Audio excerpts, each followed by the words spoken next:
하나님 사랑이고 후반부는 이웃 사랑의 계명이다. 그 가운데 연결고리가 되면서 양자의 계명에 다 해당되는 게 뭐라 그랬어요? 안식일 계명이라고 그랬죠. 그래서 그 안식일 정신이란 말을 제가 쓸 때는 안식일이 6일이라고 하루 쉬면서 하나님과 이웃을 생각하는 거예요. 근데 그게 더 확장이 돼서 연도가 길어지면 연으로 따지면 6년 농사를 짓고 1년을 쉬는 거예요. 그게 안식년이에요. 그 다음에 희년이라는 건 뭐냐면 50년째 되는 7번이 하나님의 창조의 사이클과 이 하나님의 생명의 리듬이라고 이해를 하면 좋아요. 지금 다 7일의 사이클을 종교막론하고 다 하고 있잖아요. 근데 그저께죠? 그저께인가요? 김 교수님, 숭실대 김혜경 교수님이 이 안식년, 신년 전문가, 우리나라 최고의 전문가라고 할 수 있는데 궁금증이 풀렸어요. 실제로 팔레스틴 땅은 6년 하고 1년을 쉬면 훨씬 더 열매가 건강하게 많이 열리고 계속 하면은 나중에 산성화가 너무 심해져서 안 열린대요. 망한대요. 그리고 스메르 문명이 망한 원인이 여러 가지 저도 사전에 찾아보니까 그 염분이 많아져가지고 망했다가 그러는데 그게 이제 이 얘기랑도 일맥상통하는 얘기라는 거예요. 그러니까 6년 일하고 1년을 쉬었으면 스메르 문명도 안 망했을 수 있다라는 이야기를 어제 들었어요. 그런데 오늘 제가 신명기 앞부분을 읽다가 알고 있었는 건데 새롭게 다가오는 게 있어요. 그게 놀라운 것 같아요. 그리고 성령님이 이렇게 감동을 준다. 우리 요한 칼빈 종교개혁자가 늘 말씀하셨거든요. 성경을 읽을 때 성령이 조명해 주셔야 보인다는 거예요. 지금 내게 필요한 말씀이. 연극을 보면 그냥 주인공이 뭘 하는지, 누가 뭘 하는지, 말하는지, 노래하는지 강조하기 위해서 조명을 이제 비춰주잖아요. 그것처럼 성령 하나님이 우리한테 그렇게 성령을 다시 인식하고 보게 해주신다는 건데, 제가 좋아하는, 아주 특히 좋아하는 말씀이 신명기 6장인데 또 새롭게 느껴진 게 뭐냐면 지금 3절에요. 이거는 너희 조상들하고 한 약속으로 끝나는 게 아니라 지금 이 내 말을 듣는, 그리고 나중에 이 확대 해석하면 성경을 읽을 사람들, 그 지금 우리죠.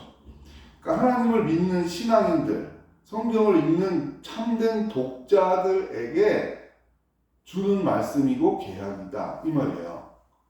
그러니까 지금도 구약 중에 어떤 것들은 시대적으로 문화적으로 계속 지금까지 할 필요가 없는 것들도 있겠죠. 그러나 가장 중요한 메인스트림이라고 말하는 주제가 되는 것들은 바꾸지 않는 거예요. 계속 있는 거예요. 하나님 사랑과 이웃 사랑은 시대가 바뀌었으니까 안 해도 돼. 이러지 않는다는 거죠. 구약 시대로부터 신약 시대로부터 그리고 종교개혁 그리고 지금 현대까지도 이것은 계속 유효한 계명이라는 거예요. 인간이 샬롬을 이루려면 폭력에 의한 것이 아니라 강탈에 의한 것이 아니라 정말 샬롬을 평화를 누리려면 은혜와 자기 제한 이 두 가지를 기억하고 이것은 교양이 아니라 계약이다라고 말하고 있어요.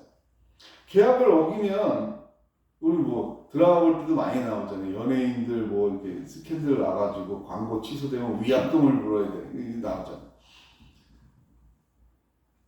위약금이라는 거는 더 큰 거예요. 더 많이 물어요. 가장 큰 위약금을 지불하는 거는 망하는 거죠. 근데 이스라엘 역사에 가장 큰 위약금을 망하는 거죠. 그 망하는 얘기가 또 예레미야서에 나와 있는 거예요. 15권의 예언서의 공통의 주제죠. 우리가 왜 망했을까? 하나님을 경외하지 않고 우상을 숭배했네. 근데 이 추상화돼서 자꾸 요것을 단순화 추상하는 거 뭐냐면 지금 황금성화지 숭배 안 하잖아. 주일날 가서 예배드리잖아. 됐어. 끝. 이 문제하고 우리는 자유해. 이러고 빠진다는 거예요. 근데 항상 안식일 개념은 10계명은 뭐라 그랬죠? 두 차원의 계명이라고 그랬죠. 하나님 사랑과 이웃 사랑. 자, 하나님 사랑도 추상화시키면 안 돼요. 우리 교회에 빠져요. 지금 줄 서가지고 황금 송아지한테 제물 바치고 이런 사람들은 없겠죠. 근데 이 바알 문화의 황금 송아지가 상징하고 있는 게 뭐냐? 이걸 자꾸 재해석을 해줘야 되겠죠. 신학자들과 교회 지도자들은. 이게 뭐냐면 탐욕으로 인해서 하나님의 은혜를 망각하게 되므로 자기 제한, 자기 욕망에 제한을 해야 된다는 룰을, 규칙을 깨버리고 이웃을 잡아먹게 되는 것, 착취하게 되고 괴롭히고 죽이게 되는 것, 이게 계약 위반이라는 거예요. 계속 말씀했어요. 그러니까 부수적으로 지나가다 어쩌다 있는 게 아니라 중요한 맥이라는 거예요. 가장 큰 중심이고 너무나 많이 나와 있어요. 그냥 우연히 몇 장을 이렇게 막 넘겨서 성경에 나와 있는 말이 내가 종되었던 땅 애굽에서 너희를 해방시킨 여호와니라. 이건 뭘 얘기하는 거죠? 은혜다라고 얘기하는 거죠. 은혜다. 그 은혜를 받았으면 느끼는 감정은 뭡니까? 분노, 원한, 우울, 감사. 그 중에 뭐겠어요? 감사죠. 그게 동기가 되는 거예요. 뭐에? 그 다음 후반의 개념. 이웃사랑의 동기가 되는 거는 은혜를 충분히 묵상하고 인정할 때 감사죠. 우리 힘으로 애굽에서 나온 게 아니네. 모세 장군, 여호수아 장군의 공로로 나온 게 아니네. 그래서 1등 공신, 2등 공신, 3등 공신을 나눠서 땅을 분배했는데 다른 모든 전쟁이 그랬는데 이스라엘의 전쟁 역사 보면 거룩하다, 매우 특이하다. 1등 공신, 2등 공신, 3등 공신이 없어요. 없고 제비뽑기로 땅을 골고루 나눠줬어요. 이거 정말 이거보다 진보적인 게 어디 있겠어요? 이거보다 진보적인 게 어디 있겠어요? 그리고 자 지금 사람과의 관계, 땅도 그래요. 땅도 가계 경제의 기본 단위예요. 근데 여기는 제가 지난번에도 말했지만 공산주의와 달라요. 공산주의는 다 국유화한 거예요. 사유재산을 허용하지 않는다는 거잖아요. 근데 희년 정신은 기본적인 생계를 할 수 있는 최소한의 경제는 사유화가 돼야 되고 보장이 돼야 된다는 거예요. 누구 것도 아니에요. 하나님 것이에요. 굳이 말하자면 하나님 것이에요. 그러니까 어떤 개인이 능력이 출중하자 그래서 모든 각 가정의 경제를 자기가 치러주고 죽일지 살릴지를 자기가 권리로 가지고 있다. 이거는 잘못된 것이다. 그게 안식년 정신입니다. 그래서 농사도 쉬지만 부채도 탕감하고 노예들도 해방시켜라. 그러면 이거는 누가 싫겠어요? 누가? 이 법을 받아들일 때, 실행할 때. 많이 가진 사람이 싫은 거예요. 언제나 사회 개혁을 할 때는 정치 권력과 경제력 능력을 많이 가진 사람들이 싫은 거예요. 그래서 쉽게 내주지 않아요. 그래 잘 가라. 노예 해방 이렇게 해주는 나라가 없죠. 없어요. 내 재산인데. 여러분 이 3,000년 전 얘기인데 3,000년 전 말고 200년 전에도 200년, 150년 전에도 흑인이 지금 제 세계에서 선진국 잘 사는 나라라고는 미국에서 흑인들을 노예로 했잖아요. 사람을 노예로 부려서 짐승처럼 하는 거는 잘못이다. 하나님도 원하지 않는다. 했을 때 그래 우리가 잘못했네. 그러면 아니에요. 전쟁을 한다는 거죠. 그냥 순순히 자기 재산을 내어주지 않아요. 자기 제한이 그래서 인간에게 힘든 것보다 더 위에 어려운 것은 뭘 필요로 한다? 은혜를 필요로 한다. 다시 한번 얘기하겠습니다. 자기 제한은 은혜를 통해서 되는 거예요. 그냥 인격이 고상하다. 참을성이 좀 있다. 원래 성품이 좀 인자함이 많아. 이걸로 되는 게 아니라 뭐로 된다고요? 한번 따라해 볼게요. 자기 제한은 은혜를 통해서 가능해집니다. 은혜를 통해서 가능해집니다. 자, 좀 건너뛰겠어요. 좀 건너뛰면 자, 마이클 샌델의 중요 용어가 능력주의 메리토크라시예요. 메리토크라시. 헬라어인데 메리토는 우리가 메릿이 있다. 뭔가 능력을 통해서 이득을 취한 것을 메릿이라고 말해요. 내가 공부를 잘했어. 그래서 장학금을 탔어. 뭘 개발했어. 그래서 돈을 많이 벌었어. 이게 메릿이에요. 메리토예요. 메리토크라시. 그거에 의해서 사회가 시스템을 갖춰야 되고 그거를 보장하는 사회가 공정한 사회다. 이게 굉장히 많은 시간 동안 사회를 지배해 왔는데 마이클 샌델은 거기에 의문을 제기해요. 하버드대 교수잖아요. 자기 선배 교수, 자기 스승인 존 롤스 하버드대 교수가 그 이미 기초를 만들어냈다는 게 행운의 개념이에요. 행운. 인간들이 평등권에 대해서 매우 인색한데 왜냐하면 자유의 방점이 돼 있고 그 자유를 통해서 자기가 능력으로 모든 걸 만들었다고 착각을 하기 때문이다. 근데 생각해보라. 어느 시대에 태어났든 어느 가정에 태어났는지 본인의 능력으로 결정되는 게 아니다. 어느 나라에 태어났는지도 그렇죠. 제가 그건 부가한 거예요. 그렇죠? 네팔에 태어난 거랑 미국에 태어난 거랑 북한에 태어난 거랑 대한민국에 태어난 거랑 천지 차이인 거죠. 그건 행운이라는 거예요. 그리고 부모가 정상의 인격을 가지고 정상의 경제 생활을 가지고 후원하고 충분히 공부할 수 있도록 유아기에 정서 플러스 정서는 잘 수치로 안 나오니까 더 문제라는 얘기를 하는 거예요.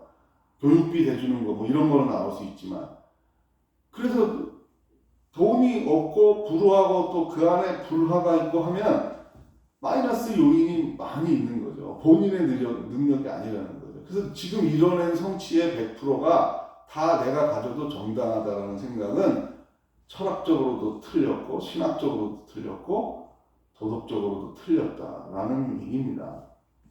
그래서 능력주의에 빠지면 안 된다는 얘기를 일반 철학자와 경제정의를 주장하는 요즘의 석학들의 추세예요. 큰 추세인데 제가 놀란 건 뭐냐면 이 얘기를 교회가 안 하니까 다른 사람들이에요. 그래서 성경에 뭐라고 되어 있냐면 하나님의 사람들이 침묵하면 돌들을 들어서라도 하나님은 말씀하신다 라고 예수님이 말씀하셨어요.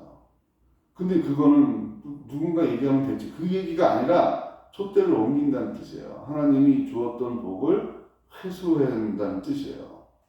은혜를 먼저 주었던, 그러니까 하나님은 우리보다 훨씬 생각의 깊이가 깊고 기억력이 더 예민하고 지속적이잖아요. 우리는 뭐 까먹을 수도 있고 뭐 체계적으로 뭘 했다 그래도 아예 좀 느슨해질 수 있고 그런 거잖아요, 사람은. 근데 하나님은 100년이 지났으니까 1000년이 지났으니까 잊어버리겠지. 그게 안 되는 분이잖아요, 하나님은.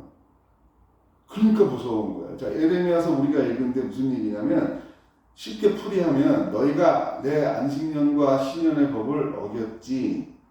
그 말은 너희가 황금송아지에다 절을 안 했어도 나에게 참된 예배를, 제사를, 그때는 참된 제사를 드리는 게 아니야. 너희가 살찐 송아지, 비싼 송아지와 양을 가져다가 제물로 바쳐도 진짜 나를 기쁘게 하는 제사를 드리는 거는 아니야. 경고, 1차 경고, 2차 경고, 3차 경고. 그러니까 나라는 한 번에 망하지 않죠. 한 번에 흥하지도 않고 시간을 걸려요. 그 많은 과정, 이 예언서들의 이 과정도 한 100여 년이 돼요, 전승이. 100여 년. 100여 년 동안 기회를 준 거예요. 그냥 확 망한 게 아니에요. 근데 여러분 보세요. 능력주의에 빠지는 건 상당한 이게 뭐예요? 은혜가 약화된 거예요, 은혜. 그러니까 한국교회도 메리토크라시라는 뭐 어려운 샌들의 용어를 쓸 거 없이 그냥 쉽게 능력주의를 쓰면 이건 뭐냐면 하나님의 은혜를 망각한다. 성경에 계속 나오는 얘기. 목사님들이 수없이 설교한 내용. 부끄러운 얘기지만 30년을 목회하고 이제 원로 목사 대우를 받고 은퇴하는 분들 얘기가 종종 들리는데 마지막 퇴직금과 연금 쪽으로 받는 그 생활비를 올려달라고 싸운다는 거예요. 그래서 은혜가 안 돼서 성도들이 교회를 떠나고 또 그거를 반대하는 사람들은 나쁜 놈들이다 이런 시각으로 막 교회에 퍼뜨리니까 이게 더 더티한 거죠. 여러분 생각해보세요. 30년을 하나님의 은혜로 내가 이 교회에 담임이 돼서 많은 물질적인 혜택과 존경을 받으면서 이제 은퇴를 해요. 그러면 이게 은혜와 자기 제한, 기본적인 이 틀에서 기본기만 갖췄어도 내가 설교자에서 교인이 이렇게 늘었고 교인이 늘었으니까 헌금 늘었으니까 이 예산은 상당 부분이 내가 취해도 된다. 이게 뭐죠? 이게 능력주의예요. 이게 우상숭배예요. 그러니까 바알을 세워놓고 황금송아지 세워놓고 절을 안 했어도 하는 의식과 행동이 우상숭배자면 하나님이 그걸 속겠냐고요. 사람은 속일 수 있죠. 사람은. 하나님은 안 속는다는 거예요. 지금 우리 사회는, 우리 한국교회는 생태문제, 하나님의 창조물이라고 설교를 하고 야외 예배 가면 주 하나님 지으신 모든 세계, 이거는 다 즐겨 부르면서 지구가 망해가고 있는 거에 대해서, 그 행동하는 거에 대해서 반성, 회개, 그 다음에 어떻게 하면 대안을 마련하느냐 고민 없이 그냥 1년에 한두 번 야외 예배에 가서 자연은 아름다운 곳이야, 하나님의 창조는 아름다운 곳이야, 그게 우상 숭배예요. 가난한 사람들, 고아와 과부와 나그네를 돕고 그들의 재활을 돕는 거를 하면 지들이 능력이 없어서 게으르고 가난한 거를 왜 성실히 일한 사람들이 세금을 더 내야 돼? 저거는 좌파 포퓰리즘이고 나아가면은 종북 좌파가 하는 일이야. 이렇게 해버리고 내 책임을, 내가 해야 될 하나님과의 약속, 계약을 무시해버리는 거. 이게 안식년을 안 지키는 거죠. 희년을 안 지키는 거죠. 안식일 정신을 안 지키는 거죠. 그걸 회개하고 안식일 경제를 지향하는 삶을 살아야 된다는 게 오늘 제 메시지입니다. 신명기야 예레미야를 뭐 예수 그리스도는 그러면 신약 시대니까 다르냐? 아니죠. 바로 이 말씀을 하는 게 예수의 메시아 사역의 공생애의 주제입니다. 이사야서를 인용하는 게 뭐예요?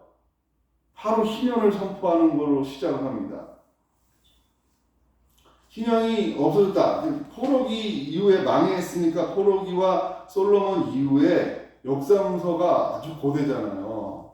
2700년, 2600년인데 그게 망한 나라의 역사 문서가 제대로 있겠어요? 그러니까 이 희년이나 안식년을 불편해하는 사람들은, 신학자들조차도 뭐라고 얘기를 하냐면 그건 옛날에 출애굽한 다음에 잠깐 이상적으로 아이디어하게 모세가 잠깐 얘기한 거고 그 이후로는 지켜진 적도 없고 신약 시대에 와서는 폐기된 법이야, 이렇게 얘기한다는 거예요. 또 그분 얘기가 나와 있어요. 우리 김혜건 형님 뭐라고 얘기하셨냐면, 자, 이런 급진적인 이런 생각과 제도를 잊지도 않고 실행도 안 되어 온 거를 다시 포로기에 돌아와가지고 우리가 이거 안 지켜서 망했어라고 말할 수 있는 리더가 있겠느냐. 예수님 시대에 지켜지지도 않았고 원래 없던 거를 가공해서 만든 거를 그 얘기를 하고 있는데 사람들이 저 무슨 미친 소리야, 안식일, 안식년, 희년 저런 얘기를 왜 해? 이런 반응이 하나도 없었다는 얘기는 원래 하나님의 명령이 맞고 지켰었고 안 지켜서 망했다는 근거다라고 신현의 전문가가 저한테 자문을 해주셨어요. 그래서 저도 마음이 많이 의문이 풀리고 더 힘이 나요. 자, 그러면 그 진보적이고 과격한 거를 지금 현대 시대에 어떻게 그냥 다 실현하냐? 그래서 포기하자, 이렇게 또 말할 수 있는, 극단적으로 자꾸 가요. 그러니까 우리가 할 수 있는 많은 범위가 있어요. 근데 이걸 나쁜 게 뭐냐면 이걸 전부 다 없애버리고 여기는 안 되니까 다 안 돼, 이렇게 해버리는 거예요. 그게 아니에요. 제가 얘기할까요? 자, 사회보장, 세금으로 하는 사회제도, 사회복지제도에는 크게 두 가지가 있어요. 크게 두 가지가 있는데, 첫째가 사회보험이에요. 이 대표적인 게 뭐예요? 건강보험이에요. 건강보험과 고용보험, 산재보험 이런 거예요. 여기가 예산 비중이 훨씬 더 커요. 세금 지출에서. 이걸 해야 돼요, 안 해야 돼라고 물으면 100%가 다 해야 된다고 말해요. 이게 안식년, 희년 정신이 실현되는 거예요. 안 되다가 왕조 시대에 이런 게 어디 있어요? 안 되다가 점점 왕과 귀족의 권위가 약해지고 나눠지면서 이 제도들이 모든 나라에게 이게 들어가는 거예요. 또 한쪽은 뭐냐? 공적 부조라고 얘기하는데, 공적 부조는 뭐냐면 기초생활보장. 지금 우리가 생계급여, 의료급여, 주거급여 이런 거 받고 있는 거 있잖아요. 이런 거예요. 이게 어디 정신에서 온 건가? 능력주의에서 왔겠어요, 이게? 큰 근원을 둘을 따지면? 왕의 생각에서 왔겠어요? 아니죠. 그 근원을 따져 올라가면 하나님이 세상을 만드시고 많은 사람이 모여 살 때 샬롬의 원칙으로 주신 거예요. 그래서 약자 보호예요. 강자 보호라는 말은 필요가 없는 게, 세계에 있는 모든 나라, 200여 개 나라의 상위 1%가 얼마나 넓은 집에 사는지. 이 나라는 너무 집이 좁아. 또 이 나라 부자는 자가용 비행기가 있는데 이 나라 부자는 자가용 비행기가 없잖아. 이거 문제야. 이렇게 하나님이 하겠어요? 이건 안 되는 거죠. 사람이 만든 가공의 신은 그럴 수 있겠죠. 강자들이 가공해낸 신이라면 그 측면으로 볼 수 있는데 왜 하나님은 약자를 편애하시나라는 중요한 질문이 있는 거예요. 왜 고아와 과부와 나그네의 기가 많지? 주로 왕과 귀족은 야단을 맞고 성경에서 고아와 과부와 나그네들은 계속 하나님의 보호에 대한 메시지가 가득해요. 그럼 이거 불공평하잖아. 능력주의로 말하면 말도 안 되는 거죠. 더 성실하고 더 잘 배우고 공부 안 한 사람들은 이쪽이고 이쪽은 많이 노력을 했을 텐데 왜 여기는 자꾸 야단 맞고 여기는 왜 보호하라 그러지? 거기 있는 거예요. 그 원리가. 약자를 보호하는 게 사회 시스템으로 되고 사회 제도 전에 의식이 공감되겠죠. 의식이. 그 의식이 어떻게 공감된다고요? 은혜와 자기 제한. 은혜를 통해서 내가 내 먹거리, 내 것을 제한해. 그 훈련이 광야예요. 만나와 메추라기는 전혀 능력이 1도 반영이 안 돼 있어요. 하늘에서 무상 공급으로 내려와요. 자, 키 큰 사람들은 2개 가지가, 잘생긴 사람은 2개 가지가, 기하학, 로그, 함수 잘 푸는 애들은 3개 가지고 가. 그게 우리식의 사고방식이에요. 전쟁할 때 앞에서 나와서 싸운 사람들은 5개 가지가. 그게 우리의 상식이에요. 아니, 많이 가져가 봐야 썩어. 그냥 니네 가족 식구들 먹을 것만 가져가. 내일 또 죽을 거야. 근데 사람은 의심해요. 그 의심은 퍼져나가는 전염병이에요. 그래서 민수기에 나오잖아요. 내일 또 준다고 뭐 어차피 못 먹으니까 그냥 니네 것만 가져가라고 얘기하는데 여 옷에다가 이렇게 해서 들고 뛰는 거예요. 도망가는 거예요.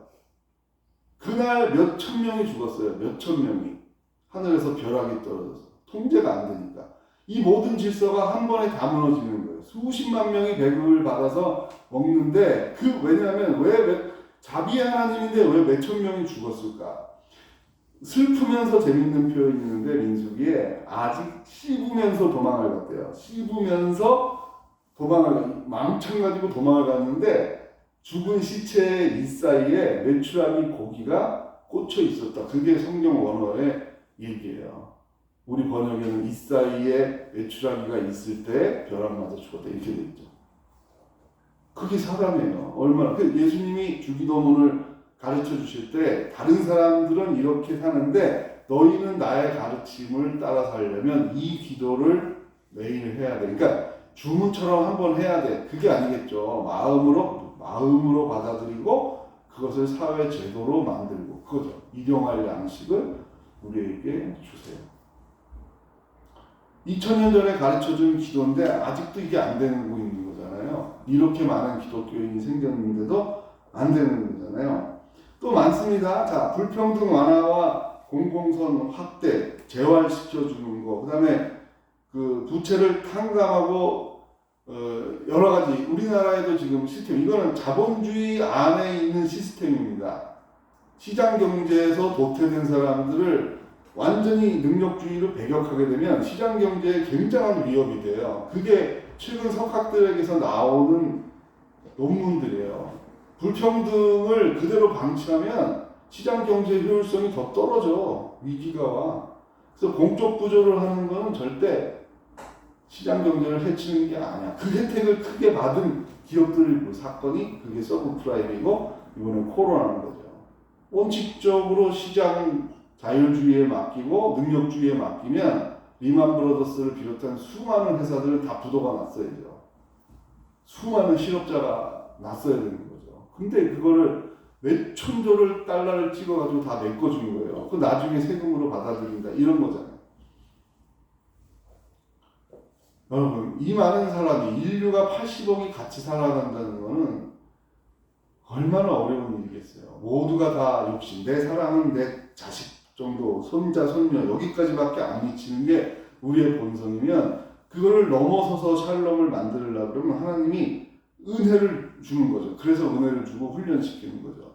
너희가 살아가는 원리는 능력으로 분배하는 것만으로 되는 게 아니야. 그게 필요한 영역도 있지만 더 큰 영역에서는 은혜로 나눠 먹고 사는 거야. 그걸 항상 기억해야 돼. 그걸 먼저 기억해야 되는 거는 하나님을 믿는 사람, 성경을 읽는 독자들이라는 거죠. 거기 그 사명을 가진 게 선민인데 그 선민의 사명을 망각하고 이탈하면 어떻게 되죠? 경고, 1차 경고, 2차 경고, 3차 경고, 그 다음에 안 들은 예레미야 나오는데 계속 너희들은 내 말을 듣지 않았지. 무서워요 이거.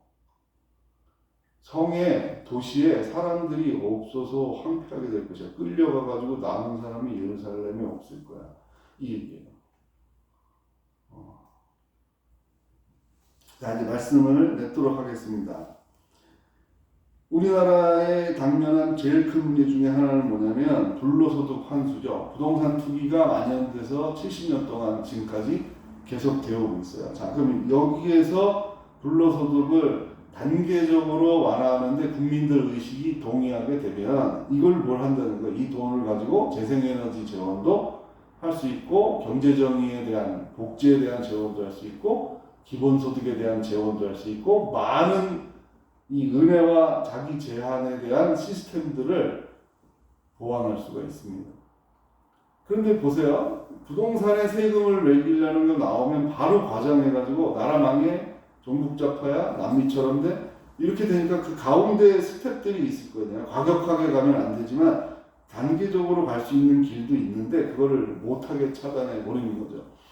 이거 하나만 얘기하고 생각나서 그런데 실제로 국토보유세를 하거나 부동산 불로소득을 강화하는 걸 했을 때 우리 전체 국민 100%로 했을 때 크게 피해를 그러니까 지금보다 세금을 왕창 많이 내게 되는 사람들은 5%라는 거예요. 5%고 조금 더 많이 내는 사람은 또 5%고 좀 적게 늘어나는 사람은 5%. 그래서 세금이 순중이라고 해요. 순중.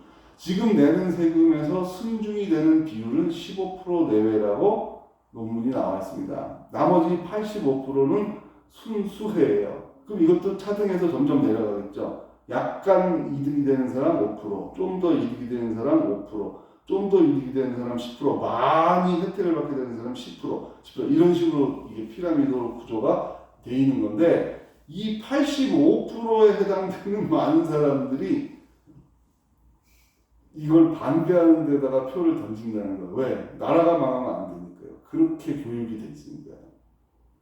그렇지 않다는 거예요. 그 사이사이에 많은 제가 0.5%의 시작 제한들이에요. 이 가격해요. OECD 평균이 2.2%예요. 우리 0.5에서 시작해서 0.75, 1, 1.25, 1.5 이렇게 10년 가자는 얘기예요. 근데 그걸 읽어보지도 않고 그냥 다 나중에는 마지막 기승전에는 공산주의, 종북자파 여기까지 돼 있으니까 어느 정치가가 어느 학자가 어느 언론사가 이거를 상세히 보도하려고 그러겠어요. 그냥 비대로 가는 게 맞다라고 생각을 하고 있는 거죠. 아직도 우리 국민의 절반 50%가 집이 없어요. 집이 없어요. 그 얘기는 두세 채씩 가지고 있는 사람들도 많다는 거죠. 그 희년은 땅에 대한 윤리고 땅에 대한 법이기 때문에 한국교회가 이거는 논의를 확대해야 되는 거예요. 거부해야 되는 게 아니라. 그리고 우리 시대에 맞는 오늘 너희에게 준 계명이다라고 말씀할 때 오늘 한국 사회에서 받아들여야 되는 정치적, 경제적, 문화적, 생태적 함의는 무엇인가? 이게 바른 신학적 질문이고 교회 지도자들이 바른 목회적 질문을 갖고 성도들을 양육해야 됩니다. 이게 다 빠져버렸다는 거야. 이게 굉장히 중요한데 다 빠져버리고 예수 믿고 천당 가고 예수 믿으면 병 낫고 사업 잘 되고 아들, 딸 잘 되고 끝. 이거는 우상하고 뭐가 다르냐는 거죠. 이거는. 십계명의 정신이 어디 있어요? 예수의 가르침이 어디 있어요? 없는 거죠. 무당한테 부적받으러 가는 사람도 다 그건 기본이에요. 기본. 누구나 다 아는 상식이고 그 발행은 기본인데 한국교회 수준이 거기에 머물러 있으면 어떻게 된다고요? 1차 경고, 2차 경고, 3차 경고 다음에 촛대를 거둔다고요. 망해요. 불편한 얘기죠. 불편한 얘기죠. 그러나 누군가 해야 됩니다. 기도하겠습니다. 하나님, 우리는 미약합니다. 혼자 또 뭐 몇십 명이 좋은 생각을, 바른 생각을 가진다고